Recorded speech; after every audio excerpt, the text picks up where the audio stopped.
Railway ഗേറ്റിലേക്ക് tipper lorry ഇടിച്ചു കയറി ലോറിയിൽ ഉണ്ടായിരുന്നവർ അത്ഭുതകരമായി രക്ഷപ്പെട്ടു. വൈദ്യുതി വിതരണം തടസ്സപ്പെട്ടതിനെ തുടർന്ന് ട്രെയിൻ ഗതാഗതവും തടസ്സപ്പെട്ടു.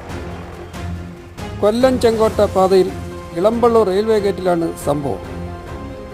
റോഡ് പണിക്കായി സാധനങ്ങളുമായി പോവുകയായിരുന്ന ടിപ്പർ ലോറിയാണ് അപകടത്തിൽപ്പെട്ടത്.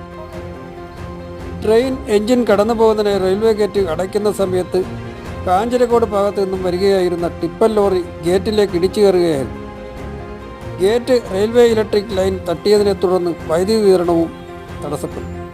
ഇതേ തുടർന്ന് മധുര പുനലൂർ എക്സ്പ്രസ് 71 റെയിൽവേ സ്റ്റേഷൻ സമീപം പിടിച്ചിട്ടു. റെയിൽവേ ഉദ്യോഗസ്ഥരെത്തി വൈദ്യുതി ലൈൻ നന്നാക്കി ട്രെയിൻ ഗതാഗതം പുനഃസ്ഥാപിച്ചു.